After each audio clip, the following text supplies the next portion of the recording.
Good afternoon friends, मैं बबीता आज 2-3 दिन के बाद अपना वीडियो लेकर आई हूँ आप लोगों के पास। और आज का भी मेरा मोटिवेशनल यूनिवर्स काउंसलिंग साइकोलॉजी आप खुद भी कह सकते हैं, वही वाला वीडियो अभी आज शूट कर रही हूँ। और आज का जो वीडियो है उसमें मैं कल की गुरु पूर्णिमा जो हमारी गई है उसके बारे में भी बात करूँगी। सबसे पहले हाथ जोड़कर मैं अपने सभी गुरुजनों का प्रणाम करती हूँ, सम्मान करती हूँ। 2 दिन से कुछ तबीयत ठीक नहीं थी तो वीडियो नहीं बन पाया। शाम से ही शुरू हो गया था कि बबीता मैम क्या हो गया, आज गुरु पूर्णिमा के दिन आपकी वीडियो नहीं बनी। तो आज मैं आपके सब लोगों के सामने हाजिर हूँ। सबसे पहले तो मैं उस प्यार, उस स्नेह, उस लगाव के लिए बहुत बहुत शुक्रगुजार हूँ जो मुझे मेरे टीचर्स, मेरे स्टूडेंट्स, मेरे वेल विशर्स, इवन सिबलिंग्स और सभी लोगों के साथ, फैमिली के साथ मुझे मिलता है। उस गॉड को नमस्ते करते हुए, शुक्राना करते हुए मैं आज का अपना वीडियो शुरू करती हूँ। जैसे हमेशा कोट्स लाती हूँ, ऐसे कोट्स हैं। If you want to write then please write. मैं स्टार्ट करती हूँ। Number 1 quote is that if you are right don't waste proving it to everyone. If you are wrong don't waste time pretending to be right. If you need help don't waste time to ask for it. Always remember life is too short, therefore do not waste time on sadness and negativity. एक एक करके इसके बारे में बात करेंगे और उसको समझते चलेंगे।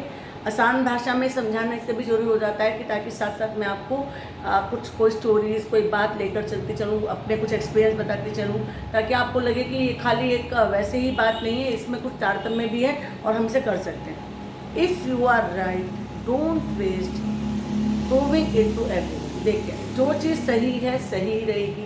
अगर आप सही हैं, आपने कोई काम गलत नहीं किया है, आपने सब काम ठीक ठाक किया है, तो उसे किसी को प्रूफ करने की ज़रूरत नहीं है। कहते हैं ना, जब सूरज उगता है तो उसे ये प्रूफ करने की ज़रूरत नहीं है कि दिन हो गया, सबको दिखता है। ऐसे जब आप कोई सिलेक्शन लेते हैं स्टूडेंट्स के, उससे बताऊंगी, तो वो सबको ही अगले दिन अखबार में आ जाएगा, सबको ही न्यूज़ आ जाएगी कि यू गॉट सिलेक्शन, है ना।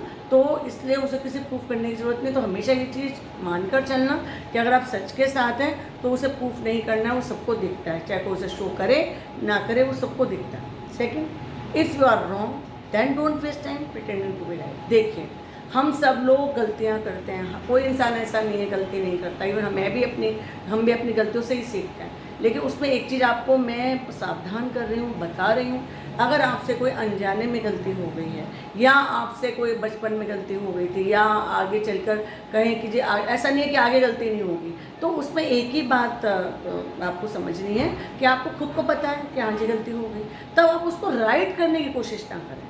इससे तो अच्छा ये होगा कि आप उसको कहें हाँ जी हमसे गलती हो गई और अब हम उसको राइट नहीं कर रहे हैं, गलती हो गई, उसकी जो भी सज़ा दीजिए, माफ़ी मांगिए और मूव ऑन, आगे को चलिए। ठीक है। थर्ड है, if you need help don't waste time to ask for it. देखिए, मैंने एक चीज़ अपने अनुभव से बताती हूँ कि अगर आपको कभी किसी से कोई हेल्प चाहिए तो आपको ना तो शर्मिंदा होना है, ना उसमें कोई शर्म करनी है। इवन जैसे मैं हूँ, हमारे टाइम में मोबाइल इतना ज़्यादा फ्रेंडली नहीं था, इतना एंड्रॉयड नहीं था, इतना हमें नहीं आता था। मैंने अपने बच्चों से सीखा, अपने फ्रेंड से सीखा, अपने टीचर्स से सीखा, तो उसमें मुझे कोई शर्म नहीं है, क्योंकि हमारे टाइम में वो चीज़ नहीं थी।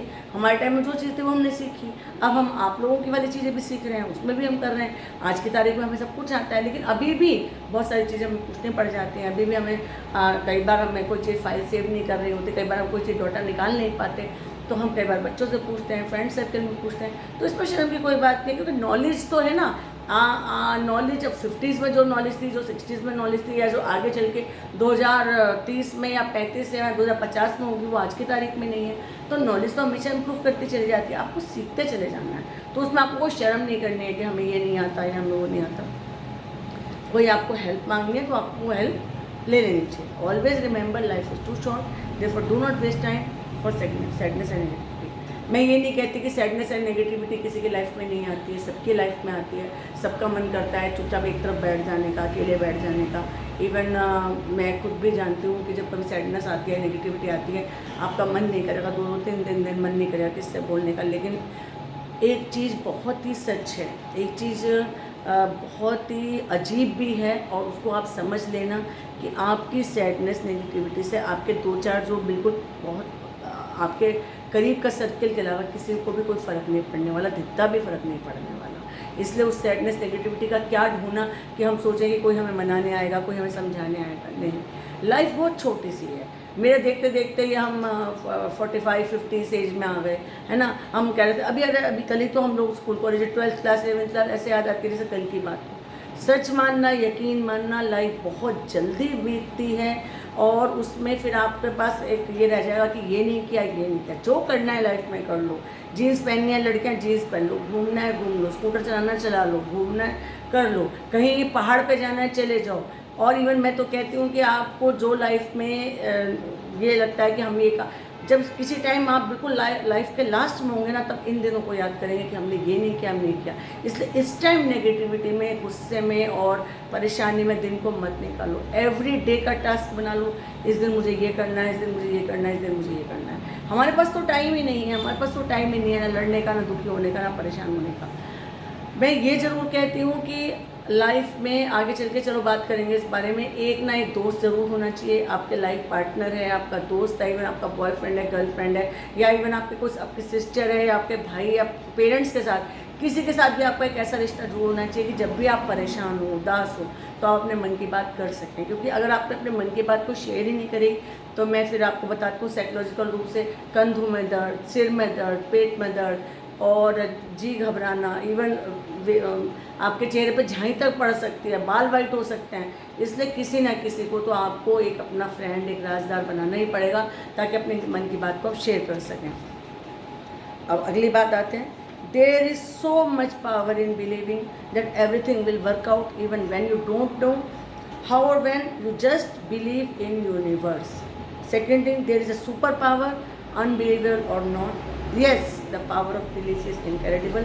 Trusting that things will work out even without knowing the details can transform your outcomes and your life. देखिए, एक चीज़ आपको समझनी पड़ेगी, यूनिवर्स, ये जो यूनिवर्स है, आपका यूनिवर्स आपका एफर्मेशन को सुनता है। यस यस, आपको जो भी कहना है यस कहना है। आप मेरे से अलग से भी बात कर सकते हैं, मैं आपको यूनिवर्स के रहस्य, यूनिवर्स की कुछ बातें आपको ऐसे बताऊंगी कि आप जो चाहें। अगर आपने दिल से कोई चीज़ मांगी है, मैं तो इस चीज़ का प्रूफ हूँ, बता दूंगी। दिल से कोई चीज़ मांगी है, आप शाम तक, रात तक उसको एक कागज़ पर लिख सकते हैं, उसको कहीं लिख कर बताऊँगी वो कैसे लिखते हैं, क्या करते हैं और उसमें क्या होता है। शाम तक, रात तक या अगले दिन तक वो चीज़ आपकी पूरी होती है अगर आपने दिल से मांगी है, क्योंकि यूनिवर्स आपको समझता है। Universe doesn't know English, universe doesn't know Hindi, universe know only your vibrations. You have that vibration that universe listens. Believe it और not, universe listens your thinking, your belief system. And if you are thinking that universe is not, then you are seriously आप you don't know anything about universe.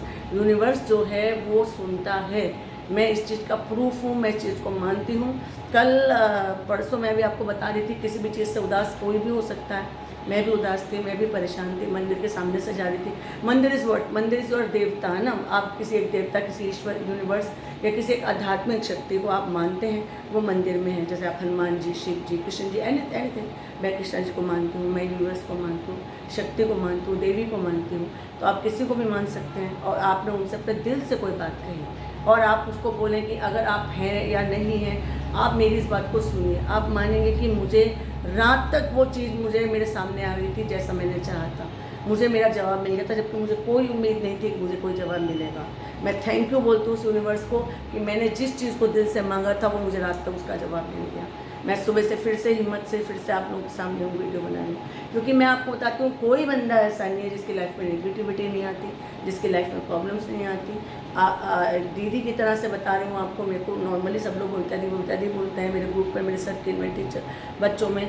तो मैं आपको एक बात बहुत दिल से बता रही हूँ कि मान कर देखिए, यूनिवर्स से कह कर देखिए, इस एक शक्ति पर भरोसा करके देखिए। वास्तव में एक शक्ति है, गॉड है, इसे मान कर देखिए, आपके सब काम बनते चले जाएंगे। अगली बात पे आते हैं, trust in your inner genius and the world will become your playground. It's only you who can create a reality you would like to live in. So always say to universe, thank you God. In last, I want to say, don't be so hard on yourself in feeling for lost, confused or light. You have not achieved all that you wanted to achieve. Every loss of you, every heartbreak and every mistake will make you perfect. Believe it or not. First, you have to believe in yourself, believe in God, believe in universe. आपको ये सोचना ही पड़ेगा कि एक God होता है, अपने ऊपर भरोसा करना है, पॉजिटिव रहना है उस गॉड से अपने मन की बात करनी है, किसी का बुरा नहीं सोचना है, ऑलवेज थिंक पॉजिटिव। और अगर आपके साथ कोई गलती हुई है, मिस्टेक हुई है, परेशानी हुई है, कोई भी परफेक्ट नहीं होता है। लाइफ टू लाइफ हम लोग सीखते चले जाते हैं और सीखने के बाद हम लोग परफेक्शनिज्म पे तब चलते चले जाते हैं। कहते हैं ना, जैसे अब आप यूजीसी नेट या IAS का भी एक 9 महीने 8 महीने का रहता है, इतने में आप तैयारी करते हैं, इतने में आप गोल को अचीव कर लेते हैं। तो इसी तरह से लाइफ में आप सीखते चले जाते हैं। तो इस चीज़ से कभी शर्मिंदा नहीं होना है कि हमें ये नहीं आता है, हमें ये नहीं आता है, हमें ये नहीं आता है। सीखना है और आप सीखते जाएंगे तो एक दिन आप परफेक्ट हो जाएंगे। There is only wealth that you have, that profoundness of your experience of the life, so don't blame anyone. Wrong thinking is the only problem in the life. आपकी लाइफ में पता है क्या प्रॉब्लम है? Wrong thinking, हमेशा गलत सोचना। मैं आपको हमेशा बताती हूँ कि सबसे पहले हमारा मोटिव क्या है? फॉर एवर हैप्पी, खुश रहना। कई बार कहते हैं ना कि बहुत बड़ी बड़ी गाड़ियों में, बहुत बड़ी बड़ी कोठियों में लोग नहीं हंसते, और एक रिक्शा चलाने वाला खूब अच्छा से हंस रहा है, अपनी वाइफ के साथ बारिश को एंजॉय कर रहा है, और बड़े बड़े कोठियों में लोग मेडिसिन खा रहे हैं। क्यों? सोच का फ़र्क है, रॉन्ग थिंकिंग है। अगर आपको जो आपके पास है उसमें मस्त रहना सीख जाएं और अच्छे की तरफ को प्लान करते हुए चलें कि हमें ये चीज़ को लेना है। कभी भी कंपैरिजन ना करें, आप दूसरों के साथ कंपैरिजन ना करें। You have your life, your thinking, your duties, your limitations. So prove to yourself in your limitations. अपनी limitations पर अपने आप को प्रूफ कीजिए, जिसमें आपको रहना है उसमें अपने आप को प्रूफ कीजिए, अपने आप को खुश रखने की कोशिश करिए। देखिए, खुश रहना आपकी अपनी जिम्मेदारी है। आप डोंट ब्लेम एनीवन, आप किसी को ब्लेम नहीं कर सकते, इसकी वजह से खुश नहीं, उसकी वजह से खुश नहीं, क्योंकि आपने उस खुशी को, उस दुख को पकड़ रखा है, दूसरे में पकड़ रखा है कि ये काम होगा तभी मैं खुश होंगी, ये काम नहीं होगा तो मैं नहीं खुश होंगी। तो ऐसा नहीं होता है। आपको अपनी जिम्मेदारी लेनी ही पड़ेगी, अपने आप को खुश रखने की जिम्मेदारी लेनी ही पड़ेगी। सिर्फ ओनली गॉड पे भरोसा रखना पड़ेगा। या एक बात आपको बताऊं कि जो पेरेंट्स हैं ना आपके, वो प्रिटेंड नहीं करते, they are not pretending, they are true. वो आपके सामने बिल्कुल ट्रू हैं, अच्छे हैं तो आपके सामने, बुरे हैं तो आपके सामने, मतलब बुरा उस सेंस में कि आपको उनकी बात कुछ समझ में नहीं आती। लविंग है, आपके पेरेंट्स आपके लिए गॉड है ना। आगे चल के आपके बच्चे जो होंगे उनके लिए आप होंगे, लेकिन बाकी की जितनी दुनिया है, बाहर की दुनिया है, सबको आपको प्रूफ करना पड़ता है, सबको आपको कुछ ना कुछ देना, गिव एंड टेक वाली दुनिया है। फ्रेंड्स बनाइए। देखिए, कहते हैं ना, पेरेंट्स को आप चूज़ नहीं कर सकते, फैमिली को आप चूज़ नहीं कर सकते, इवन कहा जाता है पार्टनर को भी चूज़ नहीं कर सकते। कहते हैं जोड़ियाँ ऊपर से ही बनती हैं, चलिए मान लेते हैं जोड़ियाँ ऊपर से ही बनती हैं, लेकिन you have to only one thing, you have to choose your friend. आप एक अच्छे फ्रेंड को चूज़ कर सकते हैं, वो चाहे गर्लफ्रेंड है, चाहे बॉयफ्रेंड है, लड़का है, लड़की है, जिस पर आप भरोसा करते हैं, है ना, उसको आप चूज़ कर सकते हैं। आपकी जो फ्रेंड है वो आपकी बात पूरी सुनती है ना। मेन पर्पज़ आप शादी को ही लेके ना चलें कि जी शादी होगी तभी हम उससे ऐसे बात करेंगे, उससे ऐसे बात करेंगे। शादी भी एक चीज़ है, लेकिन एक भरोसेमंद दोस्त का होना इस लाइफ में बहुत ज़्यादा ज़रूरी है, ताकि आपको डिप्रेशन ना हो, आपको 100 तरह की बीमारियाँ ना हो, आप अपने मन की बात कह सकें, है ना। अब कृष्णा को भी आप अपना, कई लोग ना कृष्णा को भगवान को अपना दोस्त मानते थे, जैसे कि द्रौपदी है, जैसे कि अर्जुन है, वो सखा बोलते थे कृष्णा को, है ना। तो इसके बाद मैं आपको एक बात कहना चाहूँगी जो मुझे कहनी थी, हैप्पी गुरु पूर्णिमा कहनी थी, जो मैंने शुरुआत में भी कही थी। कल मैं नहीं बना पाई थी वीडियो, आज मैं अपने सारे टीचर्स को, अपने मेंटोर्स को आप इस वीडियो के माध्यम से थैंक यू बोलना चाहती हूँ। आज मैं PhD के रास्ते पर पहुँची हूँ और पढ़ता नहीं कब से पढ़े ही जा रहे हैं और उसमें ही आनंद है। लेकिन कुछ लोगों को स्पेशल धन्यवाद कहूँगी। सबसे पहले लाइफ की शुरुआत होती है 3.5-4 साल की उम्र में हैप्पी होम स्कूल मेरठ में, हमारे RBC सेंटर के पास लालपुर के एक एरिया, वहाँ पे हैप्पी होम स्कूल होता था। वहाँ से मेरे लाइफ की शुरुआत होती है। LKG या UKG था, कुछ सिस्टर थी। मुझे जो पहली याद है वो ये है कि वो मुझे बिठा के टिफ़िन बिठा के खिलाती थी, कुछ मीठा खिलाती थी, जो मेरी पहली याद है। मैं उनको थैंक यू बोलना चाहूँगी। कहाँ है वो soul, I don't know. Christian लोग थे, हैप्पी होम स्कूल था। और एक चीज़ मेरी याद है कि मिलिट्री से रिक्शा में मम्मी बिठा के भेज देती थी, तो मैं रिक्शा में कहीं कालीपट्टन मंदिर के आसपास कोई एक कॉलोनी थी, वहाँ अपने फ्रेंड के साथ चली गई थी। बाद में शाम के 6 बज गए तो रिक्शा वाला मुझे जैसे जैसे मेरे घर छोड़ के आता हूँ, मेरी एक पहली याद है। तो उन टीचर्स को मैं धन्यवाद बोलूँगी। उसके बाद मेरी सेकेंड याद आती है बरेली की। ASC सेंटर स्कूल था हमारा, BI लाइन्स बरेली में है सेंटर स्कूल था, वहाँ की याद है। वहाँ एक त्रिपाठी सर होते थे, उनको नमस्कार करती हूँ। उनका मैथ्स मुझे आज तक समझ याद है, कैसे वो हमें SCF LCM कराते थे, घर आके पापा से समझते थे। मिलिट्री के ही घर थे, BC lines, BI lines, I don't remember, not white picture hall होता था वहाँ हमारा ASC सेंटर स्कूल होता था। मैंने सुना उसका नाम अब कुछ और हो गया। उस सेंटर स्कूल की मेरी बड़ी प्यारी यादें। टीचर्स डे मैंने पहली बार वहीं देखा था। और उसके बाद वहाँ से 5th क्लास करके हम 6th हापुड़ में आते हैं। हमारे पापा की पोस्टिंग बाबूगढ़ थी RBC सेंटर में, तो वहाँ हापुड़ में एक स्कूल था, टैगोर पब्लिक स्कूल, वहाँ की 6th क्लास थी। वहाँ के मंदिर का तिलक मुझे आज तक याद है। वहाँ के कुछ टीचर्स मुझे आज तक याद है जो बायोलॉजी वगैरह पढ़ाते थे। 7th class Hapur convent school, वहीं पर एक स्कूल खुला होता। एक अमरदीप सर थे, एक संजीव सर थे, उनकी एक बहन थी जो प्रिंसिपल थे। उनकी मुझे एक बात आज तक याद है कि वो मेरठ में पिक्चर देख कर गए थे, वो ऋषि कपूर की, वो जो बड़ी हिट फिल्म है सुभाष घई की, और उसमें वो जो गाना था ना पुनर्जन्म वाला, तो वो चिल्ला चिल्ला कर कह रहे थे मेरठ से मैं एक पिक्चर देखा। वो अमरदीप सर ने मैं ऐसी मैस कराई, संजीव सर उनके सिस्टर ने मैं म्यूज़िक कराया। प्रणाम करती हूँ अगर आज वो देख रहे हैं कि मैं आज काउंसलर, एजुकेटर और PhD कर रहा हूँ। आप लोगों ने नींव डाली थी। इंग्लिश स्पीकिंग मैंने वहीं पर ही सीखी थी, वो हमारा कॉन्वेंट स्कूल था। एक हमारे साथ ऑस्ट्रेलियन लड़का था, उसका नाम हमने पीटर रख दिया था। मुझे शुरू से बच्चों का नाम रखने की बड़ी आदत है, मैंने उसका नाम पीटर रख दिया था और पीटर पीटर करके हम उसको चिढ़ाते थे। 8th क्लास आर्य कन्या इंटर कॉलेज था, क्योंकि हमारे पापा का ट्रांसफ़र होता रहता था। आर्य कन्या हापुड़ में मुझे गुड़ की भेली याद है कि मैं जाते में मैं अकेला सीख गई थी बाबूगढ़ से हापुड़ बस में जाना आना, और टीचर्स बहुत अच्छे थे। आप इमेजिन कर सकते हैं 8th क्लास की लड़की as you like it library से नॉवेल को इशू कराती है कि मैं इसको पढ़ूँ। मैं एज यू लाइक इट पूरी बस से पढ़ती नहीं आ रही थी, आधा मुझे समझ में आया, आधा नहीं समझ में, आज तक भी मैंने वो पूरा नहीं पढ़ा है। तो बाबूगढ़ हापुड़ की वो यादें हैं, उन टीचर्स की यादें, प्रणाम करती हूँ। उसके बाद फिर हम सहारनपुर को कैसे भूल सकते हैं। सहारनपुर में 9th क्लास में जाते हैं, साइंस लेते हैं। नीरा राजवंशी मैडम, सुमन मैडम, और इनका मैं जीवन भर आभार रहूँगी। फिजिक्स केमिस्ट्री कराई इन्होंने हमें। एक हमारी रीनू मैडम थी जो मैथ्स कराया। एक त्रिपाठी मैडम, मैंने ब्रह्म कुमारी इसको पहली बार देखा था। उषा मैडम थी जो हमें इंग्लिश पढ़ाती थी। उनकी इंग्लिश ऐसी थी कि समन my favourite teacher Usha ma'am, my favourite teacher Usha ma'am. That time I was in class 9 और in the year I think 86, 85 in the यही ईयर था मे बी, हाँ जी यही था, 84, 85 ईयर था। उसका फिर हम मेरठ आते हैं। मेरठ में दुर्गावाड़ी स्कूल है, यहाँ पर एक सुमन मैम ने केमिस्ट्री कराई थी, जो एरोमेटिक केमिस्ट्री ऐसी कराती थी कि आज तक मुझे याद है कि मैं उसको कैसे करती चली जाती थी। उनकी एरोमेटिक केमिस्ट्री की वजह से मेरे नंबर बहुत अच्छे आए थे केमिस्ट्री में। बायो की मैम बहुत अच्छी थी। राणा मैम हमारी प्रिंसिपल होती थी। दुर्गावाड़ी की बहुत सुंदर यादें हैं। फिर हम RG डिग्री कॉलेज में जाते हैं। RG डिग्री कॉलेज में हमारी रश्मि प्रसाद मैडम हमें बायो पढ़ाती थी, जूलॉजी पढ़ाती थी। कामना मैडम थी, डॉक्टर सीमा जैन, सुधा गोयल मैम केमिस्ट्री पढ़ाती थी। और बाद में ये जो जिनसे मैंने साइकोलॉजी पढ़ी है, डॉक्टर कुमकुम सिंह, डॉक्टर कुमकुम पारिक और रीनू मैम, ये सब उस टाइम यंग थी। मुझे ये आर्ट्स में थे, हम साइंस में थे। तो बहुत एक हमारी मैम बोनानी मिश्रा, वो दिल्ली से आती थी हमें इंग्लिश पढ़ाने।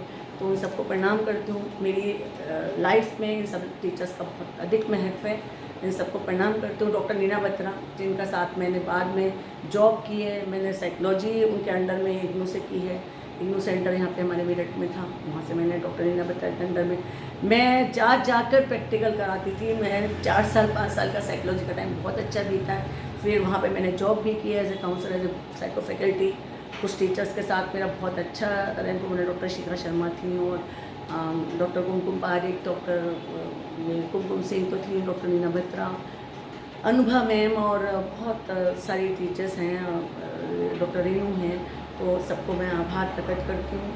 अब एक डॉक्टर पंकज शर्मा हैं, हिस्ट्री डिपार्टमेंट में NS कॉलेज में, उनके साथ भी मेरा एक बहुत अच्छा तारतम्य बन रहा है। और मैं सभी गुरुजनों का सम्मान करती हूँ, याद करती हूँ आज मैं जो कुछ भी हूँ। और सब में मेरी सबसे पहली गुरु मेरी माँ, RBC सेंटर का मुझे वो घर वो आता आज तक याद है, जहाँ मेरी माँ मुझे कैसे कबूतर कैसे खरगोश सिखाती थी। फिर पापा तो ओवरऑल मेरे टीचर रहे ही हैं, जिन्होंने मुझे सिखाया है किसी भी परिस्थिति में आपको झुकना नहीं है, डरना नहीं है, चलते चले जाना है, रुक जाना नहीं। तू हार के इंग्लिश नहीं बोल पाती थी तो इंग्लिश का वोकैबुलरी मेरे पापा ही ने मुझे इंग्लिश सिखाई। और इन सब के बाद मैं एक टीचर का नाम लेना ज़रूर चाहूँगी, मैं नहीं जानती, मैंने पिछले दिनों सुना था वो बीमार है, सिस्टर लूसी, सोफिया में वो प्रिंसिपल थी। ईयर 2018-2019 मैंने उनके अंडर में काम किया है, एज ए स्कूल काउंसलर काम किया है मैंने 1.5 साल। मैं उनको प्रणाम करती हूँ। सिस्टर लूसी जहाँ पे भी हैं, उन्होंने मुझे इस तरह से एक पॉलिश किया है कि जो मेरी कुछ फ्रेंड्स मुझे कहती हैं कि बबीता आप अब कुछ एक अलग चीज़ है आपकी 5-6 साल में। मैं कहती हूँ सब सिस्टर लूसी ने क्या जादू किया है मेरी पर्सनैलिटी में। उन्होंने, मैं इतनी फ्लुएंट नहीं थी इंग्लिश में, मैं एकदम जब सोफिया स्कूल में गई थी तो मैं नॉलेज बहुत थी, but I am not very much fluent that time. तो उस टाइम मैं I was not that time very much fluent. तो उन्होंने मुझे सेमिनार दे दिया, उन्होंने मुझे सोफिया में ऐसे ऐसे काम दिए कि मैंने बहुत अच्छे से वहाँ पे सब काम किया। वो मेरी बड़ी प्यारी यादें हैं, मैं उनको धन्यवाद देती हूँ कि as a teacher, as a mentor मैंने उनसे बहुत सीखा है। और कुछ चीज़ें मुझे कॉन्वेंट और सोफियंस की नहीं मालूम थी। अलग से बैठ के मुझे आफ्टर क्लास ख़त्म हो जाके वो मुझे मेरे पास 10-15 मिनट मुझे देती थी, Babita ma'am listen this, Babita ma'am listen this. एक बहुत प्यारा वाक़या है, वो अगर नहीं बताऊँगी तो मेरा आज का ये पूरा नहीं होगा, ज़रूर बताना चाहूँगी। सोफिया में दिवाली के दिनों में मेरी क्रिसमस था। क्रिसमस के दिनों में एक बड़ी गाला पार्टी होती है, एक बहुत अच्छी पार्टी होती है जिसमें कि टीचर्स को बुलाया जाता है विद उनकी फैमिली उनके उसमें। तो उसके पहले एक वैसे भी पार्टी होता है जिसमें कि आपको अपनी परमिशन देनी होती है कि आप आएंगे कि नहीं आएंगी। तो मुझे बुलाया गया, बोलता मैम आर यू कमिंग। तो मैंने अपने घर में नहीं पूछा था, मुझे नहीं मानता, रात तक 9 साढ़े 9 तक मैं वहाँ रह पाऊँगी नहीं रह पाऊँगी। तो मैंने गोलमोल सा जवाब दिया, सिस्टर देखते हैं। वो सिस्टर ने चाहती थी कि मैं आऊँ, मुझे बेटी के जैसा स्नेह उनसे मिला है कि वो 2 दिन तक उसको रखे रही कि कोई बात नहीं, जाओ अपना आदमी से पूछो, ऐसे बोलने लगी, अपना आदमी से पूछो। तो मैंने डरते डरते पूछा, मुझे लगा कि पता नहीं 9 साढ़े 9 तक रात को वहाँ रुकने देंगे नहीं रुकने देंगे। तो ये बोले नहीं तुम चले जाओ। तो अपने बेटे को लेकर मैंने वो इन्जॉय किया, 9:30-10 बजे तक हमने वहाँ डिनर किया। मेरी बहुत प्यारी यादों में है। तो मैंने सीखा, मैंने उनसे ये सीखा कि आपको किसी से कोई काम आपके मन में है, किसी से कैसे उसको हाँ करवानी है, कैसे उसको लेना है। और मैंने उसको पूरा उसको इंटरेस्ट से किया। मैंने शायद वहाँ पे पूरा बेटे ने डांस भी किया वहाँ पर। तो ये मेरी इतनी प्यारी यादें हैं। मैं अपने सभी गुरुजनों को सम्मान करती हूँ, नमस्कार करती हूँ और आप लोगों से भी ये कहती हूँ कि हम किसी से कुछ भी सीख सकते हैं। एक वाक़या है, कोई वाइट वॉश करने घर पे आया था, तो ऐसी कोई बात चली थी। तो किसी ने पूछा, शायद हस्बैंड ने या किसी ने उससे पूछा कि तुम्हारे पिताजी तो बहुत ज़्यादा ड्रिंक करते हैं, बहुत परेशान होते हैं, और तुम कैसे मस्ती में गाना गाते हुए, शायद मोहम्मद रफ़ी का कोई गाना गा रहा था, वाइट वॉश करते हुए गा रहे हो। तो उसने पता है क्या कहा, उसने कहा कि जी वो एक माध्यम थे दुनिया में मुझे लाने का। मेरी अपना कुछ मोमडन था, कुछ अपनी उर्दू भाषा में कोई लैंग्वेज में बोले थे कि मेरा अपना वजूद है या कुछ है और मेरा अपना गाना है, तो जी मैं गाना क्यों ना गाऊँ, मैं उस रब की मस्ती में क्यों ना रहूँ। देखिए क्या हो, वो हम लोग के ना छोटी छोटी बातों से परेशान होते हैं, पापा ने ये कहा, मम्मी ने ये कहा, ये ऐसे वो ऐसे। तो एक आप बहुत कम पढ़े लिखे व्यक्ति से भी सीख सकते हैं। तो मैंने तो जिससे मैं सीख सकती हूँ लाइफ में, मैंने उनसे सीखा है। मैंने अपनी मदर इन लॉ से बहुत कुछ सीखा लाइफ में, उनको भी मैं प्रणाम करती हूँ। देखिए अगर मैं उनकी बात नहीं करती तो बात अधूरी रह जाती।